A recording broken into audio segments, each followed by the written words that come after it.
Hi guys, good morning everyone. అయితే RRB NTPC maths set practice సెట్లో 10th set ఇది.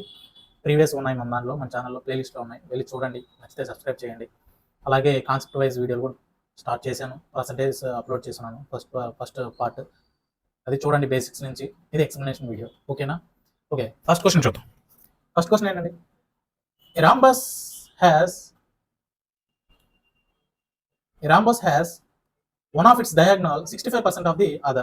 Okay, a square is drawn using the longer diagonal as a side. What will be the ratio of the area of rhombus to that of square అని అడుగుతున్నాడు. ఇప్పుడు first అయితే rhombus వేద్దాం. Rhombus వేసి వాళ్ళు ఇచ్చిన కండిషన్స్ని మనం అక్కడ ఎగ్జిక్యూట్ చేద్దాం. చూడండి ఒకసారి. రాంబస్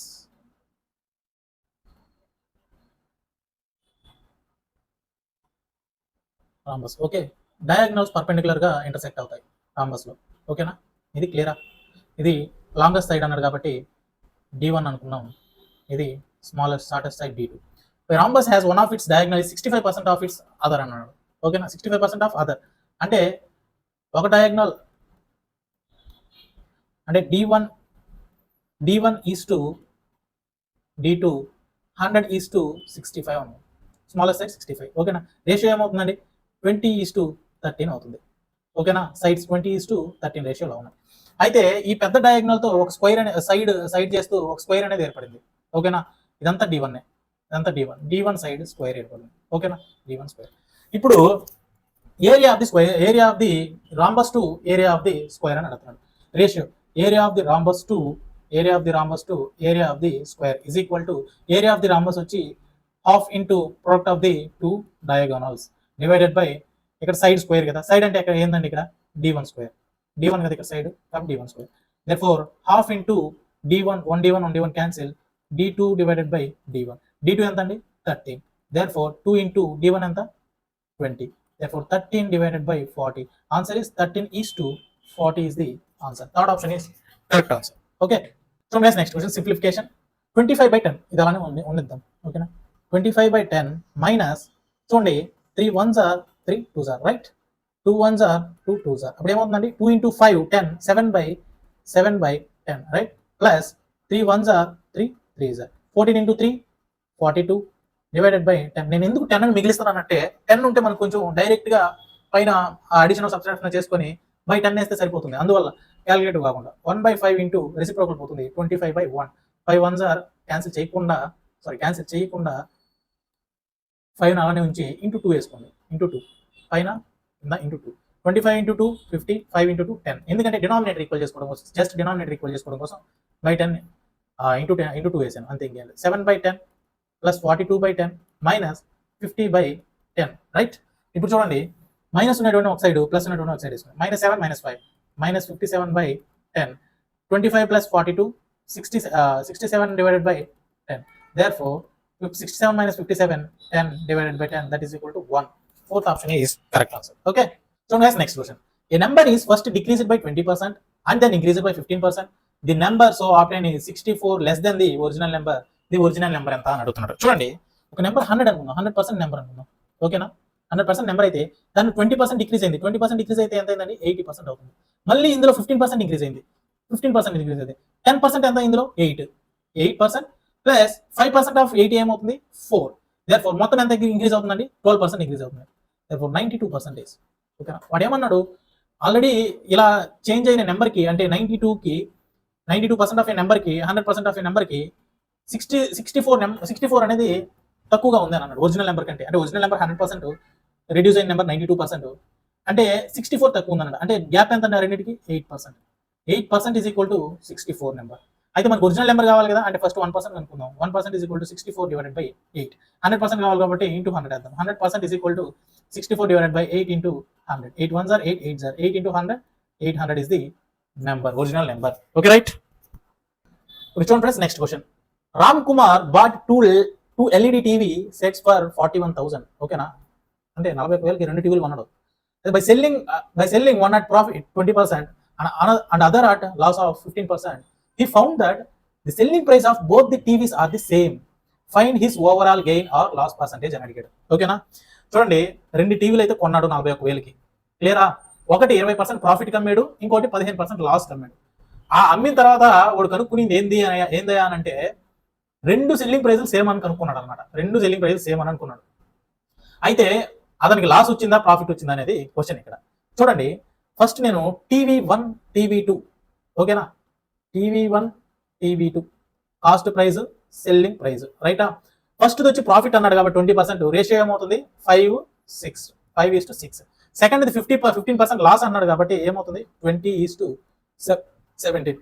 ఈ ఓవరాల్ ట్రాన్సాక్షన్ లో అతను కనుక్కునింది ఏంది, సెల్లింగ్ ప్రైస్ ఈక్వల్ అన్నాడు. సెల్లింగ్ ప్రైస్ ఈక్వల్ చేయాలంటే మనము ఇక్కడ 17తో మల్టిప్లై చేయాలి, ఇక్కడ 6తో ఇంటూ చేయాలి మొత్తం ఈక్వేషన్. చూడండి, ఎందుకంటే ఈక్వల్ చేసుకోవడం కోసం. 17 into 5 85, 17 into 6 102 right. 6 into 20 120, 17 into 6 102 రైటా. T1 T2 ఇప్పుడు క్లియర్ మనకు ప్రాబ్లం. చూడండి, టోటల్ కాస్ట్ ప్రైస్ ఎంత అండి, అతను కొనింది 85 + 120 205. అతనికి వచ్చింది ఎంత, 2 సెల్లింగ్ ప్రైస్ 102 + 102 204 రైట్. అంటే ఎంత లాస్ వచ్చింది, కాస్ట్ ప్రైస్ 205 అయితే సెల్లింగ్ ప్రైస్ 204, 1 పార్ట్ వచ్చి నష్టం వచ్చింది. అయితే మనకు 205 టైమ్స్ 205 అనేది తెలుసు ఎంతకి ఈక్వల్, 41,000కి ఈక్వల్. మనకు 1 పార్ట్ కావాలంటే ఏం చేయాలండి, 1 పార్ట్ కావాలంటే 41,000 divided by 205. 205 1s are 205 2 times 2 double zeros ఉన్నాయి కాబట్టి 200. 1 part is equal to 200. Loss వచ్చింది అదే కదా, 200 loss. First option is correct right. So guys next question, find the greatest number of 5 digits which is divisible by 468. 5 digits లో divisible అయ్యేది 5 digits. Find the greatest number of 5 digits which is exactly divisible by 468. ఏదైతే 5 digits పెద్ద number 468తో divisible కావాలి. 5 పెద్ద number ఎంత అవుతుందండి, 5 digits లో పెద్ద నెంబర్ ఏంది 99999 okay, 5 nines.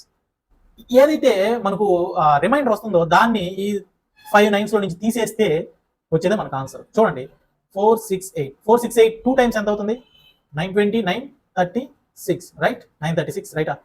64 63 9 okay. 468 1 times 2 times 1 times 468 okay.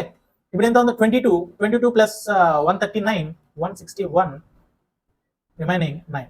468 into 3 468 into 3 ఏమవుతుందండి, 3 8s are 24, 3 6 are 18 plus 2 20, 3 4s are 12 14 not 4 right. Reminder ఎంత అవుతుంది 215. ఈ 215 ఏదైతే వచ్చిందో 215 ఏదైతే వచ్చిందో దాన్ని ఈ నెంబర్లో నుంచి తీసేస్తే అదే మనకు ఆన్సర్ అనమాట. ఓకేనా, 215 అయినా ఒక్క నిమిషం, సారీ గైస్, ఇక్కడ 171 చిన్న క్యాలిక్యులేషన్ మిస్టేక్, 171.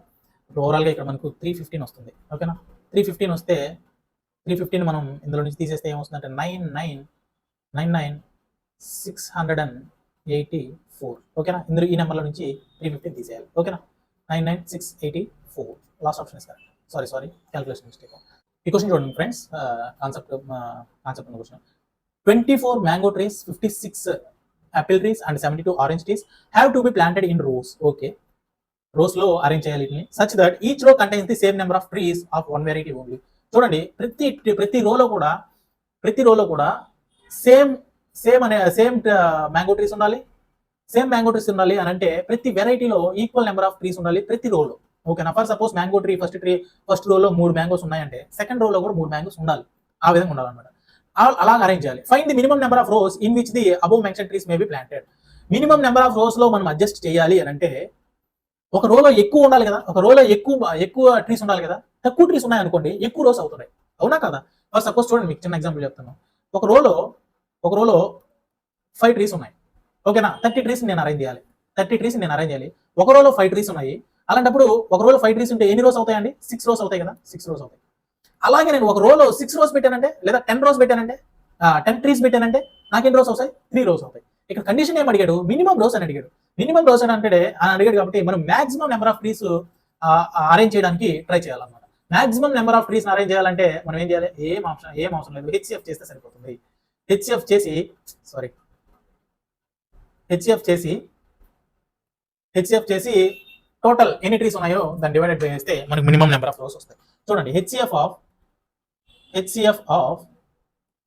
24 56 72 ఏమవుతుందండి, 8 ఇంటూ ఫ్యాక్టర్స్ అంటే 8 ఇంటూ 3, దీని ఫ్యాక్టర్స్ అంటే 8 ఇంటూ 7, దీని ఫ్యాక్టర్స్ 8 ఇంటూ 9. కామన్ ఏంటండి 8 కాబట్టి హెచ్సిఎఫ్ ఏంది highest common factor is equal to 8. Therefore minimum number of rows is equal to all mango trees plus all apple trees plus all orange trees divided by 8 అన్నమాట. HF that is equal to 24 plus 56 80 plus 72 divided by 8 that is equal to 152 divided by 8 that is equal to 19 minimum rows వచ్చి 19 అన్నమాట. అర్థమైందని అనుకుంటున్నాను. Okay, అర్థం కాకపోతే comment చేయండి, నేను మళ్ళీ మీకు ఎక్స్ప్లెయిన్ చేస్తాను డౌట్ ఉన్న ప్రాబ్లమ్స్. ఓకేనా? So next question. 2 cars started from Ahmedabad and run in opposite direction with one car speed being 200 km more than the other unknown. If they are 4000 km apart after 9 hours, then the sum of their speeds are relative motion అంటే ఏం లేదు. Time ఇచ్చాడు కదా, time is equal to distance between them ఎంత 4500 km divided by opposite కాబట్టి some of they speeds, right? Therefore t ఎంత అండి 9 hours. Therefore s1 divided by s2 is equal to 4200 divided by 9, that is equal to 9 ones are 9, 500 times. Sum of their speeds ఎంత అండి 900 km per hour. Therefore s1 plus s2 is equal to, ఓకేనా? మీరు ఇప్పుడు separate s1 speed s2 speed అనుకోవాలంటే ఇక్కడ మీకు equation తెలుసు, s1 minus s2 is equal to 200 km per hour. s separate వస్తుంది, s2 separate వస్తుంది అన్నమాట. కానీ అక్కడ అడగలేదు కదా, సమ్ ఆఫ్ ది అడిగారు కాబట్టి ప్రాబ్లం లేదు. s1 plus s2 is equal to 500 km per hour. Okay, ఈ క్వశ్చన్ చూడండి ఫ్రెండ్స్, జాగ్రత్తగా చూడండి. ఏం లేదు, మీరు ఎట్లా పడితే అట్లా చేయాల్సిన అవసరం లేదు. జస్ట్ చూడండి. The captain of a cricket team of 11 members. టీంలో ఎంతమంది ఉన్నారంట? 11 members ఉంది. Okay, the captain of a cricket team of 11 members is 35 years old. 35 years old అంట. And the wicket keeper is 5 years older than captain. అంటే captain 35 సంవత్సరాలు అయితే wicket keeper వచ్చి 40 సంవత్సరాలు అంట, మన ధోని లాగా. ఆ ఉద్దేశించుకొని నేను క్వశ్చన్ ఇచ్చుంటాడు. చూడండి 35, దీంట్లో 2 members 35 ఒక ఏజ్, ఇంకొక ఏజ్ 40. క్లియర్ కదా? ఇది 2 members అనమాట. ఇది సపరేట్ తీసేయండి. ఇక్కడ రిమైనింగ్ ఎంతమంది ఉన్నారండి? 9 members ఉన్నారు. చూడండి, if the ages of these 2 are exclude చేస్తే the average age of remaining players is 3 less than the average age of the whole team అని అంటున్నాడు.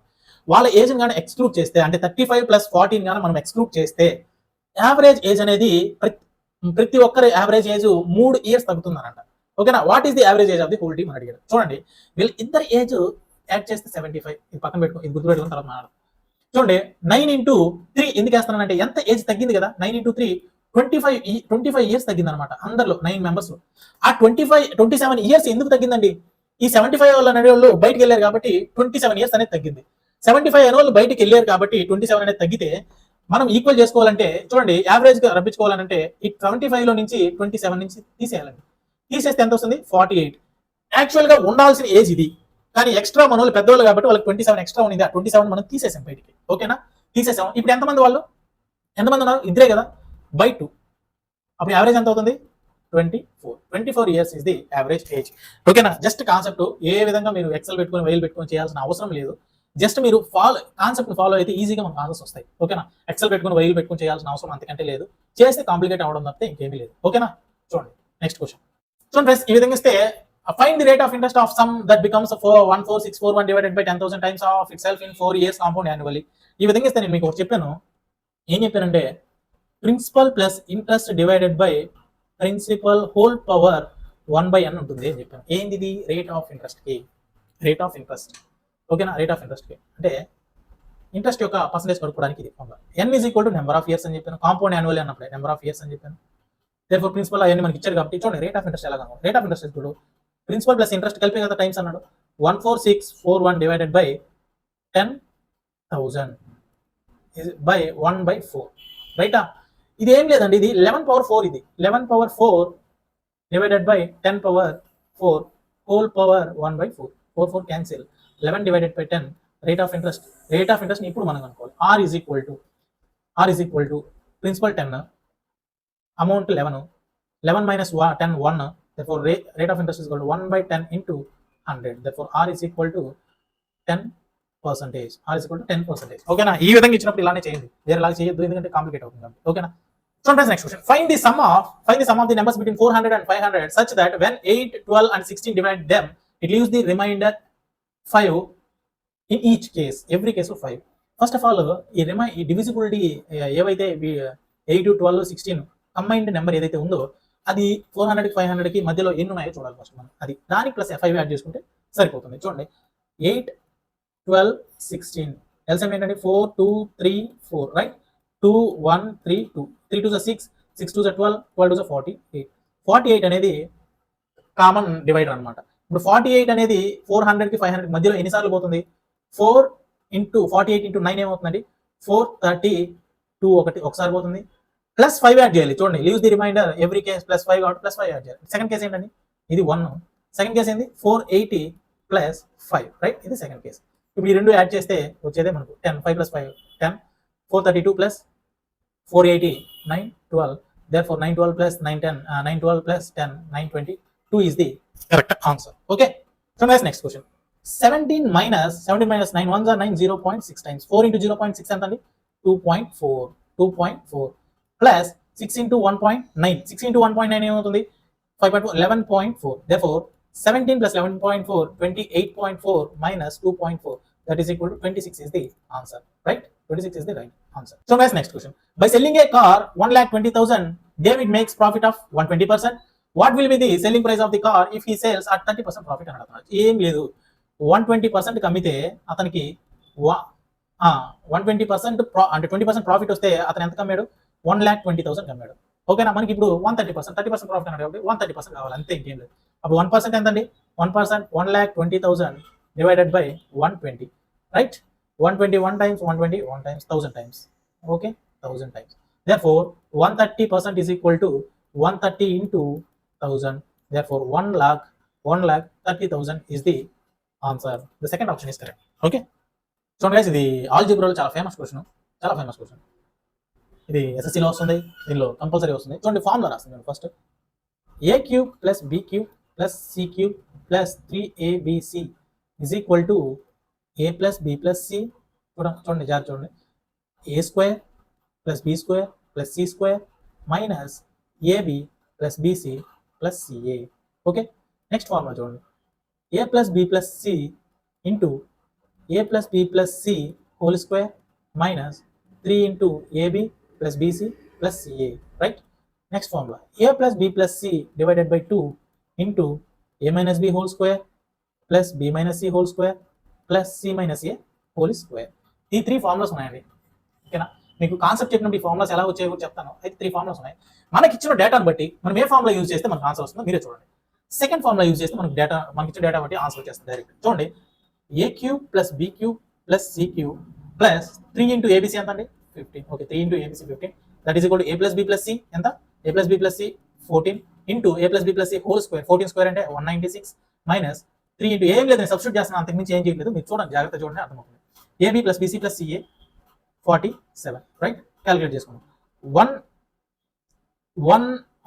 సారీ, ఇక్కడ మైనస్ అండి, మైనస్ సారీ అండి, మైనస్ అండి,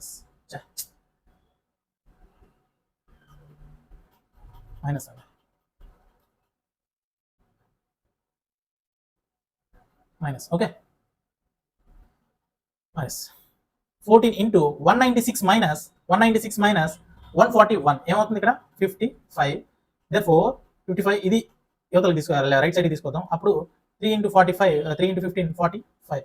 therefore a cube plus b cube plus c cube, that is equal to 770 plus 45 is equal to 815 is the answer. Sorry అండి, అది minus రావాలి, అక్కడ సడన్ గా తొందరలో ప్లస్ వేసాను. ఓకే, నెక్స్ట్ క్వశ్చన్ చూడండి ఫ్రెండ్స్, tan 15 ప్లస్ cot 15 ఎంత అని అడుగుతుంది. ఈజ్ ఈక్వల్ టు మనం tan 15ని tan 45 మైనస్ 30 వేసుకొని చేసి tan 15 వాల్యూ తీసుకుని దాన్ని రెసిప్రోకలైజ్ చేయొచ్చు. లేకపోయినా ఇలా చూడండి, tan 15 అంటే sin 15 డివైడెడ్ బై cos 15 కదా, ప్లస్ cot 15 అంటే cos 15 divided by sin 15, right? therefore sin 15 cross multiply sin 15 into sin 15 into sin 15 sin square 15 degree plus cos square 15 degree divided by cos 15 into sin 15. మనకు తెలుసు sin theta plus cos theta is equal to 1, sin square theta plus cos square theta is equal to 1 by cos 15 degree sin 15 degree. Okay, 2తో మా numerator denominator multiply చేస్తాను. 2 into sin 15 degree cos 15 degree. మనకు తెలుసు కదా, sin 2 theta is equal to 2 sin theta cos theta. అది రాసుకోవచ్చు కదా మనం ఇక్కడ. చూడండి, therefore 2 divided by sin 30 degree, sin 2 తోటగా రాసేసాను. 2 divided by sin 30 అంటే 1/2, 2 పైకి వెళ్తే 2 into 2, that is equal to 4 is the correct answer. Okay, right? So next question. Anil lent 7,200 to Dubey for 3 years. Okay, and 8,400 to Raghav for 4 years. And simple interest at the same rate of interest received 4,968 total from them as a interest. Interest వచ్చి 4,968 రూపాయలు వచ్చిందనమాట. ఓకేనా. అయితే interest 4,968 రూపాయలు వచ్చింది ఇద్దరు దగ్గర నుంచి, సేమ్ రేట్ ఆఫ్ ఇంట్రెస్ట్ ఇచ్చాడు ఇద్దరికి. మనకి తెలుసు కదా, simple interest is equal to PRT divided by 100, right. ఇది యూజ్ చేసుకుని మనం చేస్తాం అంతే, ఇంకేం లేదు. SI1 plus SI2 is equal to 4,968 వాళ్ళకి వచ్చిన ఇంట్రెస్ట్. ఓకేనా. SI1 P1 ప్రిన్సిపల్ ఫస్ట్ దాంట్లో P1 ఎంత 7,200 into same rate of interest కాబట్టి 6 అట్లాగే వదిలిచ్చేద్దాం, ఇంటూ T అంతా 3 years divided by 100 plus 8,400 into R into N years 4 years divided by 100 is equal to 4,968, right. 100 ఇక్కడ క్యాన్సిల్, 100 ఇక్కడ cancel. 72 into 3 216 R plus 84 into 4 336 R is equal to 4,968. Okay, therefore 552 R is equal to 4,968. Therefore, R is equal to 4,968 divided by 552. 552 ones are 552 nines are. R is equal to 9%. Okay, just basics తో వెళ్ళిపోతే సింపులే. ఓకేనా. ఇంకొక method కూడా ఉంది, అది నేను ఇప్పుడు చెప్పినా మీ పర్సంటేజ్లో చెప్పినప్పుడు మీకు ఇవంతా తగులుతాయి. అందుకే మీరు క్లాసులు చూడండి, క్లాసులు చూసిన తర్వాత మన ప్లేలిస్ట్లో ఉంది, స్టార్ట్ చేశాను. అది చూసిన తర్వాత వీటికి వస్తే నేను షార్ట్ కట్లు కూడా మీకు తొందరగా చెప్పగలను అందువల్ల. ఓకేనా. లేకపోతే మీకు డైరెక్ట్ గా చెప్తే అర్థం కాదు అందువల్ల. చూడండి, ఇందాక షిఫ్ట్ లోనే మనం ఇలాంటి ప్రాబ్లం చేసాం, మళ్ళీ వచ్చింది చూడండి ఏమంటున్నారు. 20 men and 15 boys can do a piece of work in 10 days. 25 men and 10 boys can do a piece of work in 9 days. Find the ratio of daily work done by a man to that boy. Man కి bye కి ratio అడుగుతున్నాడు అంతే. ఏం చేయాలి, works equal చేసుకుంటే సరిపోతుంది కదా.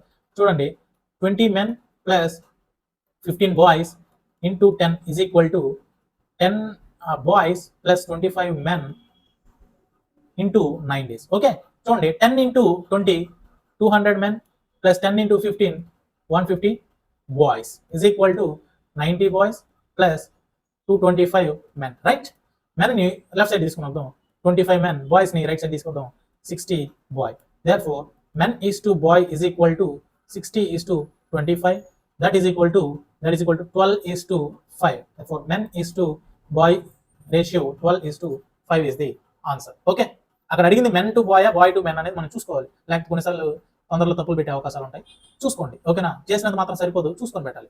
Okay, next question. ఇలాంటి ప్రాబ్లం మనం ఇందాక నుంచి చేస్తామో, ఇంతకు ముందు షిఫ్ట్ లో చేసాం, ఇప్పుడు చేస్తాము. చూడండి, x plus 1/x is equal to k అయితే డైరెక్ట్ నేను చెప్తున్నాను, x cube plus 1/x cube is equal to k cube minus 3k. Okay, ఈ ఫార్ములా నోట్ చేసుకోండి, దీంతోనే చేస్తున్నాం మనం. ఎందుకంటే ఇవంతా కాన్సెప్ట్ వీడియోస్, కాన్సెప్ట్ లో చెప్పినప్పుడు మీకు చెప్పగలను, ఇప్పుడు అంత టైం లేదు కాబట్టి మనం డైరెక్ట్ గా చెప్తాం. X cube plus 1/x cube is equal to k cube అంటే 7 కదా, కే అక్కడ 7 cube minus 3 into 7 that is equal to 343 minus 21 that is equal to 322, right. X cube plus 1/x cube is equal to 322. ఓకేనా, 322 is the last option is correct. మీకు video నచ్చితే like చేయండి, share చేయండి, subscribe చేయండి. మీ friends ఎవరన్నా ఉంటే వాళ్ళకు కూడా షేర్ చేయండి. ఏదైనా డౌట్స్ ఉంటే అడగండి, నేను మీకు ఎక్స్ప్లెయిన్ చేస్తాను. ఆ డౌట్స్ అన్ని కలిపి ఒక వీడియో చేస్తాను. ఓకేనా, థ్యాంక్ యూ. ఈ వీడియోస్ మాత్రం ప్రిపేర్ అయితే చాలు. మీరు ఎన్టీపీసీకి కొత్తగా ఏం ప్రిపేర్ అవ్వాల్సిన అవసరం లేదు. ఊరికే టైం వేస్ట్ చేసుకోవద్దు. డైలీ ఒక 30-40 ప్రాబ్లమ్స్ చేసుకున్నా కూడా సరిపోతాయి. ఎందుకంటే ప్రతి మోడల్ మీరు కవర్ చేస్తారు కదా. రోజుకి 30 ప్రాబ్లమ్స్ అంటే తమాషేం కాదు. 30-40 ప్రాబ్లమ్స్ అంటే ఊరికే బుక్ పెట్టుకొని ముందు చేసేసినంత మాత్రం మనకి ఏమీ రాదు, అర్థం చేసుకుంటుంది. ఊరికే బుక్ పెట్టుకుని ముందు ఏం తెలియకుండా చేస్తానంటే జస్ట్ టైం మాత్రమే బొక్క, ఏమీ లేదు అక్కడ. మీరు చేయాల్సింది ఏంటంటే డిఫరెంట్ ప్రాబ్లమ్స్, రిపీట్ అయ్యే ప్రాబ్లమ్స్ చేయాలి. ఇప్పుడు ఎగ్జామ్కి వచ్చే ప్రాబ్లమ్స్ చేస్తారా, లేకపోతే టెక్స్ట్ బుక్ ముందు పెట్టుకొని లేదా ఎవరైనా ఇచ్చిన బుక్ ముందు పెట్టుకొని అన్ని చేస్తా కూర్చుంటారా? చెప్పండి. మనకి ఎగ్జామ్కి అవసరమైనటివే మనకు కావాలి. ఇప్పుడు చూడండి, ఈ మోడల్ ఇప్పుడు చెప్పిన మోడలే ఇంతకు ముందు షిఫ్ట్లో రిపీట్ అయింది, దానికి ముందు షిఫ్ట్లో రిపీట్ అయింది, రిపీట్ అవుతానే వస్తుంది. మీరు ఈ మోడల్ చేస్తే చాలు, ఎక్స్ట్రా మోడల్స్ అవసరం లేదు ఎవరికి. నీ టాలెంట్ ఎగ్జామ్ వాడికి అవసరం లేదు, ఎగ్జామ్ పెట్టినోడికి నీ టాలెంట్ అవసరం లేదు. ఓకేనా, నువ్వు ఎగ్జామ్లో కరెక్ట్ ఆన్సర్ పెట్టావా లేదా అనేది ముఖ్యం ఇక్కడ. నువ్వు ఎంత వచ్చి నీకు ఎన్ని ప్రాబ్లం ఏ టైప్ ఇచ్చినా చేస్తాను, ఎవరికి అవసరం? ఎగ్జామ్లో వచ్చిన లెక్క చేయకుండా నువ్వు బయట ప్రాబ్లం చేస్తే ఎవరికి ఉపయోగం? కనీసం నీకు కూడా ఉపయోగం లేదు. ఓకేనా, దయచేసి వచ్చిన క్వశ్చన్స్ని రిపీట్ చేయడానికి మాత్రం ట్రై చేయండి. Maximum number of times repeat చేయండి. ఖచ్చితంగా ఇవే క్వశ్చన్స్ వస్తాయి. ఖచ్చితంగా మీరు అవుట్ ఆఫ్ కూడా తెచ్చుకోవచ్చు ఇలాంటి క్వశ్చన్స్ ప్రాక్టీస్ చేస్తే. ఓకేనా, నేనైతే డైలీ మీకు షిఫ్ట్లు పెడతానే ఉంటాను. Okay, thank you.